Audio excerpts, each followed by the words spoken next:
Ah, Me perguntaram essa semana o que é o Celebrando a Recuperação. O Celebrando a Recuperação, em poucas palavras, é um programa baseado na Bíblia e que une a Bíblia a um programa comum de 12 passos que foi inspirado em NA, Narcóticos Anônimos. Ajuda a fazer com que as pessoas encontrem na Bíblia, porque desde NA, AA, Alcoólicos Anônimos, Narcóticos Anônimos, eles falam sobre um poder superior que lhes seria capaz de devolver-lhes a sanidade. E essa sanidade e esse poder superior nós cremos que é Jesus de Nazaré quem é capaz de nos dar. Então, resumidamente, esse é o Celebrando a Recuperação. Nós temos algumas diretrizes importantes, diretrizes nas partilhas, que aquilo que é compartilhado fica no grupo, não pode ser aberto para outras pessoas, o que gera um ambiente seguro.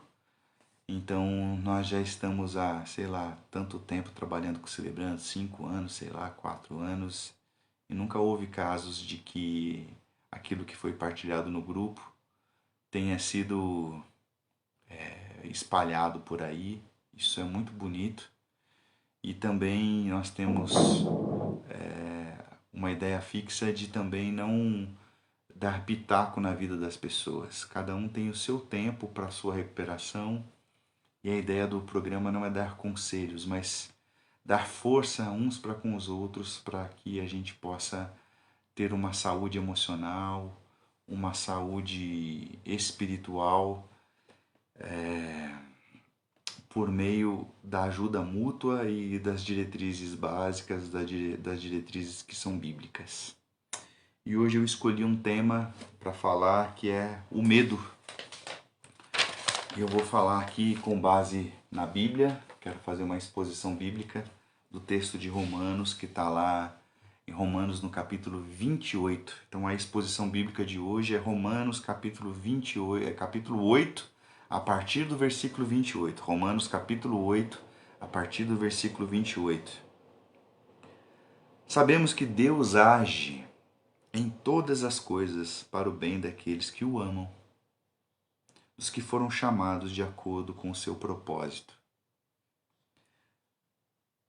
Aqueles que de antemão ele conheceu, também os predestinou para serem conformes à imagem do seu Filho, a fim de que ele seja o primogênito entre muitos irmãos. E aos que predestinou também chamou, aos que chamou também justificou, e aos que justificou também glorificou. Que diremos, pois, diante dessas coisas? Se Deus é por nós, quem será contra nós? Aquele que não poupou seu próprio filho, mas o entregou por todos nós, como não nos dará com ele e de graça todas as coisas? Quem fará alguma acusação contra os escolhidos de Deus? É Deus quem os justifica. Quem os condenará? Foi Cristo Jesus que morreu e mais, que ressuscitou e está à direita de Deus e também intercede por nós. Quem nos separará do amor de Cristo? Essa é uma pergunta importante para nós. Quem nos separará do amor de Cristo? Será a tribulação, ou angústia, ou perseguição, ou fome, ou nudez, ou perigo, ou espada? Como está escrito: por amor de ti enfrentamos a morte todos os dias. Somos considerados como ovelhas destinadas ao matadouro. Mas em todas essas coisas somos mais do que vencedores, por meio daquele que nos amou. Pois estou convencido de que nem a morte, nem a vida, nem anjos e nem demônios, nem o presente e nem o futuro, nem quaisquer poderes, nem altura, nem profundidade e nem qualquer outra coisa na criação será capaz de nos separar do amor de Deus que está em Cristo Jesus, nosso Senhor. Amém. Esse texto é da Tua Palavra e nós cremos na inspiração da Tua Palavra e a gente pede, Senhor, que a simples exposição desse texto possa abençoar os corações dos presentes aqui na live, daqueles que ainda hão de ouvir essa live, e, ó Deus, possa nos ajudar a superar todo medo, em nome de Jesus. Amém e amém. Queria começar dizendo que se cuidar não é necessariamente ter medo. Os cuidados fazem parte das pessoas que, inclusive, são responsáveis para com as suas próprias vidas e para com a vida da sua família. Então, eu queria começar dizendo isso. Não dá para você ir para uma mata fechada e não passar um repelente e não acreditar que você vai ser mordido por borrachudo. Não tem jeito, lá tem borrachudo e se você não levar o repelente, certamente você será mordido por borrachudo. Então, quem tem cuidado e sabe que a tecnologia avançou o suficiente para que alguém desenvolva um repelente, usa repelente.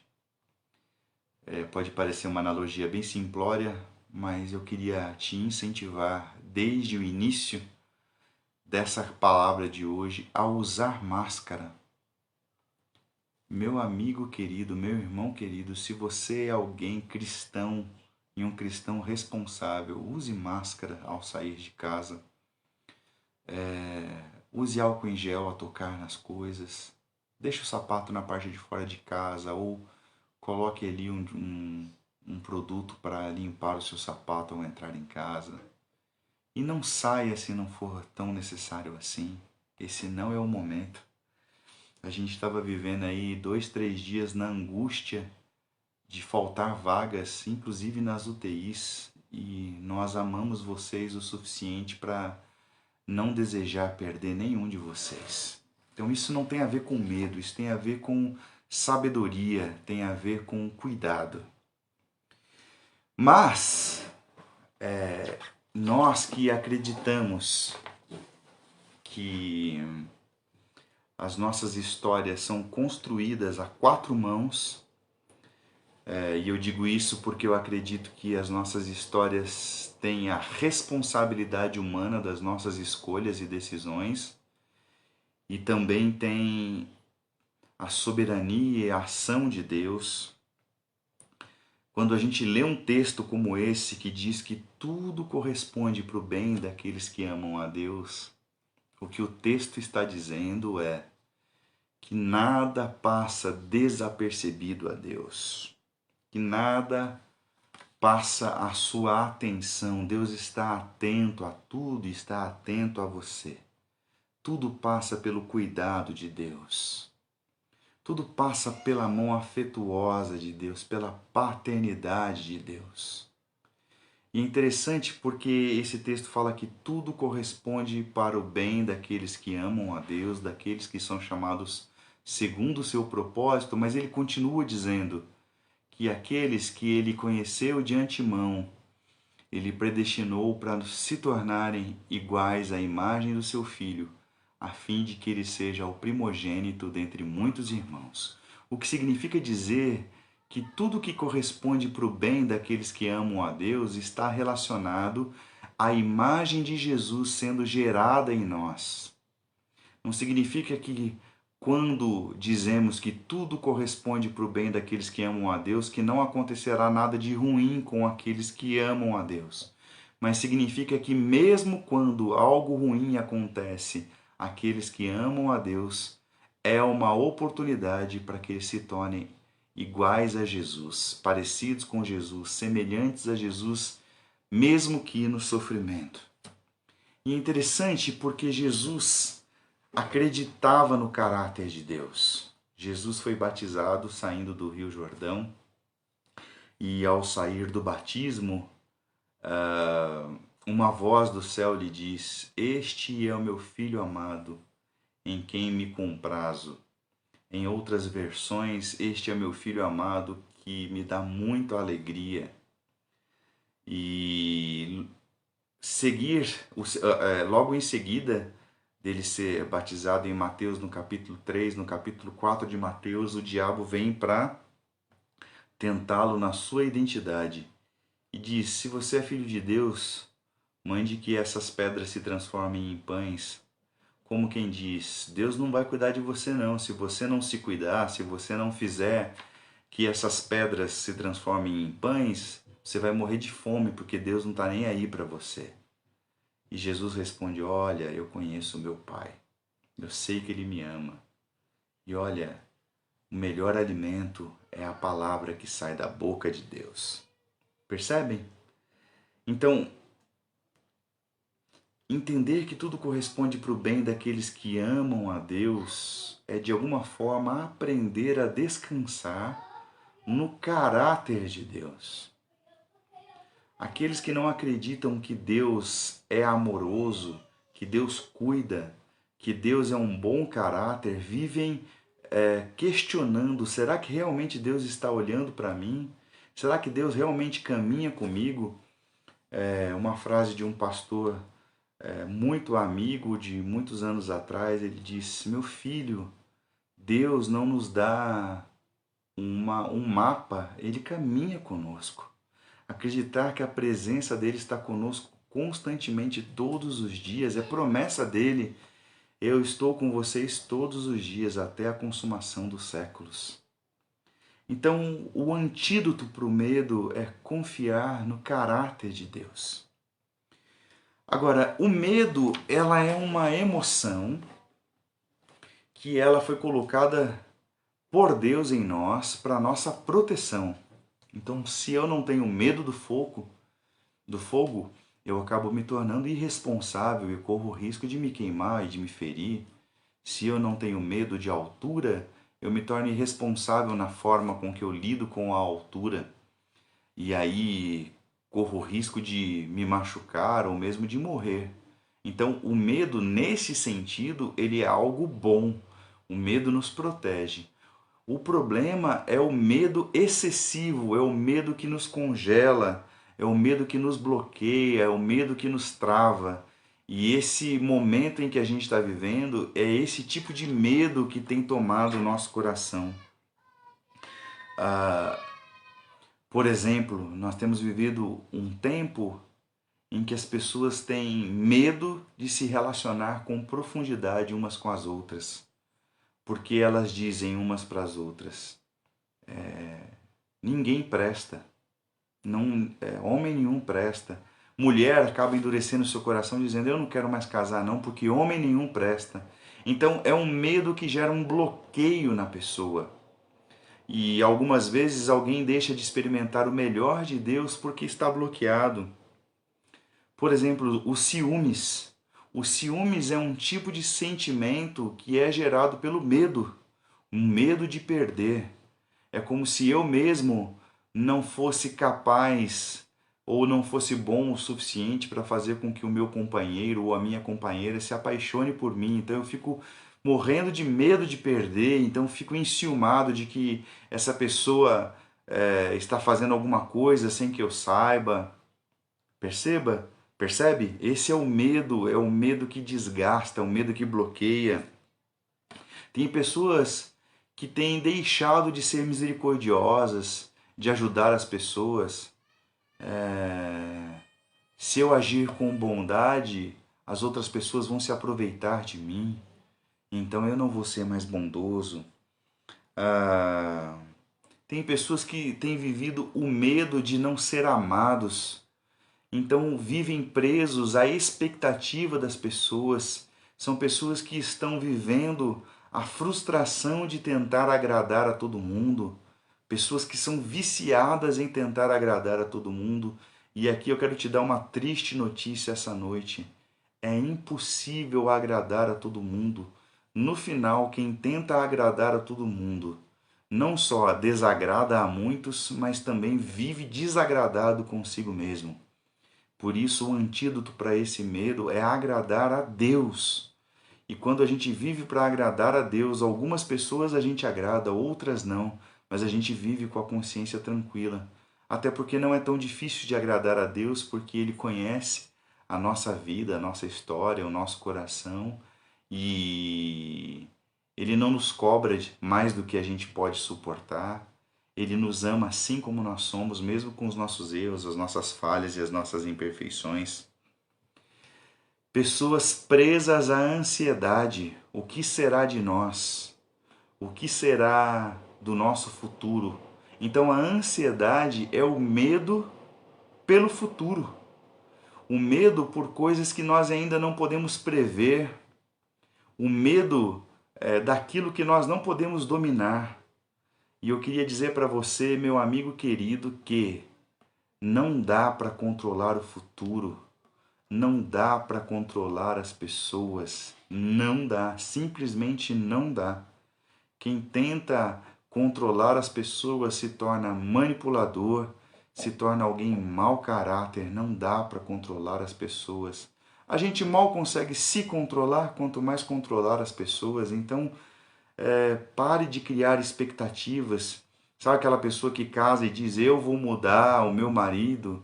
Não, tenta ser feliz com o seu marido. Não, eu consigo mudar a minha esposa. Não, tenta viver mais satisfeito com a sua esposa ou com o seu esposo, ao invés de ficar tentando mudá-lo a todo momento. E não dá para controlar o futuro, irmãos. A gente não imaginava há 2 anos atrás, há 1 ano e pouco atrás, estar nessa situação, no meio dessa pandemia. E talvez alguém pudesse acreditar que tudo estava sob o controle, a sua vida estava regrada, estava com uma boa aposentadoria, estava saudável. E talvez alguém que acreditava ter tudo sob o controle hoje está morto, está morta, não dá para saber, não dá para ter controle sobre o futuro.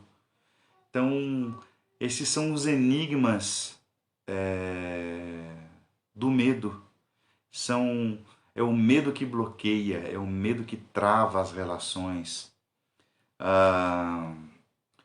Ontem eu conversava com alguém muito querido que está literalmente, ela confessou para mim, pastor, eu estou servindo a Maamon, que é o Deus das riquezas, ou o dinheiro elevado à categoria de Deus, né? Quando o dinheiro se torna Deus na vida. E eu falei, então me fala mais sobre isso. E ele disse, olha, eu vivo pensando em dinheiro 24 horas, eu vivo pensando o que vai acontecer se eu perder o emprego, e eu estou servindo a Mamon pelo medo, eu estou servindo ao dinheiro pelo medo, então eu fico todo o tempo pensando em dinheiro, como eu posso fazer para pagar as minhas contas, como eu posso fazer para ter uma poupança caso eu seja mandado embora. E olha que tipo de ansiedade e angústia está servindo a Mamon pelo medo. E por último, o medo da morte.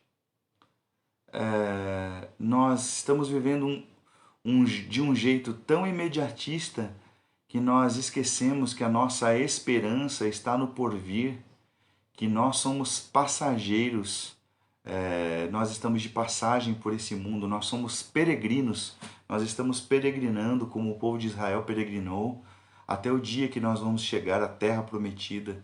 No caso de Israel era a terra de Canaã, no nosso caso é a Nova Jerusalém. Então que medo é esse? Esse texto fala que nada pode nos separar do amor de Deus, nem a morte e nem a vida, nem anjos, nem demônios, nem coisas do presente e nem do futuro, nem poderes, nem altura, nem profundidade, nem qualquer outra coisa na criação ou nem qualquer outra criatura pode nos separar do amor de Deus. Pensa nisso? Quer dizer que se a gente morrer, a gente parte com Deus. Vamos imaginar, claro que eu não desejo isso para você, mas vamos imaginar que você é infectado e corre o risco de falecer. O Senhor vai estar com você quando você abrir os olhos para uma outra vida.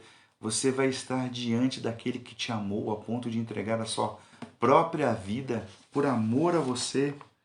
Então, queridos irmãos, para superar o antídoto para o medo é acreditar no caráter de Deus. é voltar a lançar as nossas ansiedades para Deus, acreditar que Deus realmente está construindo as nossas histórias juntamente conosco, que Ele não nos dá um mapa, mas que Ele segue conosco todos os dias. Esse é um antídoto para o medo, e eu digo mais, se você não está conseguindo viver assim, esse texto não é para te deixar culpado, mas para você buscar na sua espiritualidade, nos seus momentos devocionais, na sua oração, buscar se reencontrar com o caráter de Deus, buscar acreditar que de fato Deus te ama assim como você é, meu irmão, minha irmã. Deus age em todas as coisas para o bem daqueles que amam a Deus, a Ele mesmo, né? Daqueles que são chamados segundo o seu propósito. E mesmo se algo ruim lhe acontecer, acredite, Deus vai estar com você em todo momento e Ele vai usar isso para que você se torne parecido com Jesus. E aí a pergunta do apóstolo Paulo: irmãos, que diremos, pois? Se Deus é por nós, quem será contra nós? Aquele que não poupou o seu próprio filho, ele nos amou a ponto de entregar o seu próprio filho, como não nos daria gratuitamente todas as coisas? Volte a acreditar no amor de Deus. Volte a acreditar que Deus te ama. Acredite no caráter amoroso de Deus. Acredite no caráter velador de Deus. Deus vela por você, Deus anda com você. Acredite no caráter companheiro de Deus. Acredite que Ele caminha com você todos os dias. Acredite. E se está com dificuldade de acreditar, busque a Deus em oração, busque a Deus em silêncio, para que você possa lançar sobre Ele os seus medos, as suas angústias, as suas ansiedades, acreditando que Ele vai cuidar de mim, de você e de todos nós. Vá ao espelho hoje. Eu amo esse exercício e eu sei que é muito difícil, mas vá ao espelho hoje. E repita: eu sou um filho amado de Deus, em quem Deus tem muita alegria. E repita mais uma vez: eu sou um filho amado de Deus, em quem Deus tem muita alegria. E só saia de lá quando você realmente acreditar nisso. E eu sei que este é um exercício duro para muitas pessoas que muitas vezes se sentem abandonadas por Deus, mas acredite, Deus te ama. Em nome de Jesus, faça isso essa noite e você vai começar um processo de superação dos seus medos. E se você fizer esse exercício, eu quero que você na próxima semana, no encontro do Celebrando, você vai ter um espaço para contar aí no chat. Eu fiz o exercício, pastor, e foi assim, assim, assim. Eu consegui fazer, eu não consegui fazer. Você vai ter esse espaço. Que Deus te abençoe e que essas palavras possam entrar profundamente no seu coração.